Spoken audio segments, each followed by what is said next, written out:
Hey guys, Griff here, and this is everything that's coming to Ready or Not in January. We'll start with a bit of controversy here because the latest message to come from developer Void Interactive is a very serious statement they've had to put out in response to an article on Kotaku, and the result of which means you're going to see some scenery in the game change drastically. Basically, here's what happens. There are some items and scenery in the game that Kotaku, in their article, stated had hateful connotations. For example, in the game's starting headquarters area, you can find a discarded red pillbox in a trash can. This pillbox has the words "nogging joggers" on the side. The Kotaku writer says, quote, "Some have interpreted this as 4chan speak for the N-word. Elsewhere, there are other dubious bits of level scenery, like a box of vitamin D supplements for, quote, boner health with the label whore foods on it, and another vitamin box referencing the old favourite, that Pepe meme. Pretty lowbrow humour, but not really deserving of an attacking article, I don't think.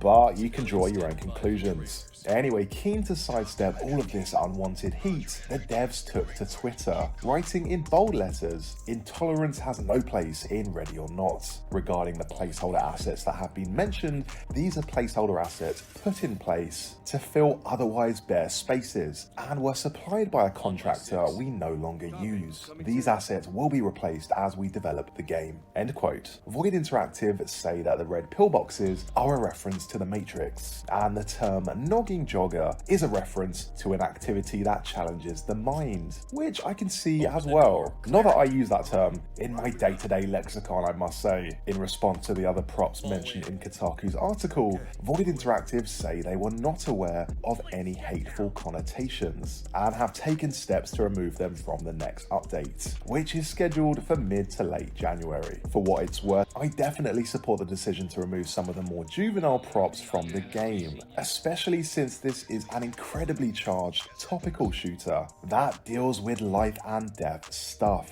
And the last thing you want to see is all that undermined by a frog meme. I don't know if I like Void shifting the blame about these assets onto a third-party contractor, since it has to pass Void's inspection to actually get into the game in the first place, and if you've given this third-party contractor the green light, then it's on you. But the fact they're no longer using this third-party contractor shows they've learned from their mistakes. It's not just the developers who are removing some of the cringier content from the game, but players too. In a mod released on the 29th of December by a modder called Willow, you can take out some of the worst offending bits of arrest dialogue, i.e. dialogue that plays when you arrest someone. These include the lines, "My mum has a Mexican maid, you might know her, you look like the guys in the movies, nice guns," and "Don't talk to me, loser," which all feel like lines that could have come from the GameCube Die Hard game Die Hard Vendetta. In other words, dated and rubbish. The mod in question is called Mute Cringe Voice Lines, and you can download that right now from Nexus Mods. In terms of the big January update, which will be patched into the game automatically through Steam as all updates are, here's what to expect in the game over the next few days. The headline act is 5 game modes that are being added to existing maps. These are the following: Raid on 213 Park Home's Twisted Nerve, Bomb Defusal on Port Hoken Hide and Seek, Hostage Rescue on Caesar's Cars Dealership Buy Cheap Buy Twice, Active Shooter and Hostage Rescue on Wenderley Hills Hotel Checking In. Adding these modes to maps they've not been added to before will result in more variety, I hope, which is always good, and more strategy too, as you have to contend with all new level layouts and work out your tactics and how to approach them. And I like that the developers aren't just taking a let's just throw every mode on every map approach, they're considering what modes work on what maps to really optimize the experience. So for instance, Bomb Defusal on Port Hoken will have plenty of sneaky routes and hiding places that will make the mode play great, which the likes of Caesar's Cars Dealership might not necessarily have. You can test out whether these modes do complement the maps yourself when the update rolls out, and of course do be sure to let the devs know on Discord, a link to which you can find on their Steam page. Next up we have new weapons. You'll get a total of 4 new weapons in Ready or Not in January. These are the R7, which is a magazine fed highly customizable pepper ball gun, the MK16 M16 Scar L, which is a 5.56 assault rifle, the Krinkov SLR, a powerful and compact carbine, and the MK1 BCM,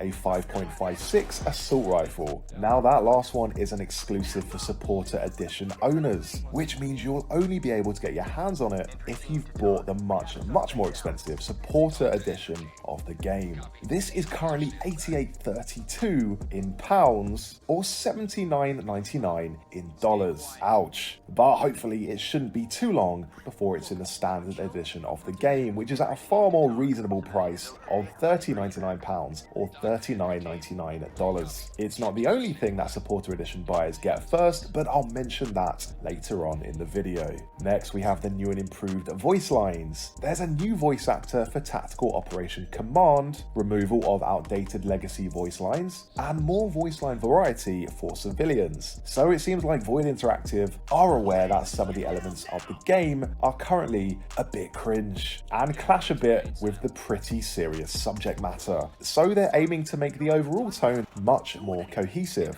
and, dare I say, less juvenile in places. Again, this is good work. Onto the improved weapons and equipment now, and the devs are bringing in the following: a shiny new model upgrade to the G19, upgrading it to Gen 5, a new model for the M9A1, and new models for CS Gas, the Stinger, and the Flashbang. As well as that, we have improved weapon descriptions in the loadout menu. Not a huge thing, but you know, nice to see all the same. Those are the main bits of the update, but since we're being all comprehensive, here's a roundup of all the other smaller bits and bobs. So in the forthcoming update, we have the application of Vivox for improved in-game comms, resulting in better clarity and volume, and the ability to change input devices. Communication is key, so this is good to see. Improving and reworking rules of engagement, and use of force penalties, adjustments to civilian AI morale and their likelihood to surrender, and improved voting and player control, meaning server admins and hosts can kick troublesome players. All these together should result in an ultimately fairer game that's all round clearer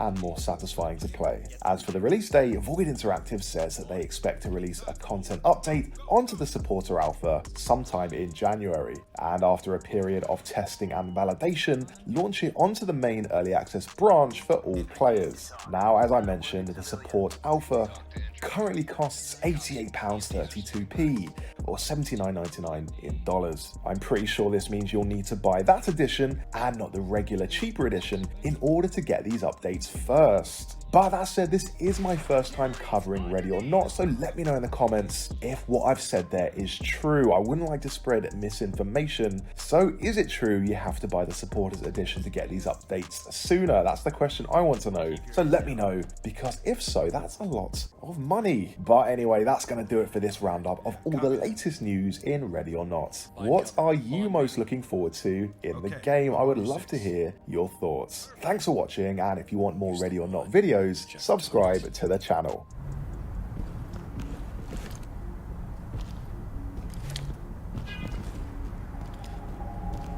It's safe.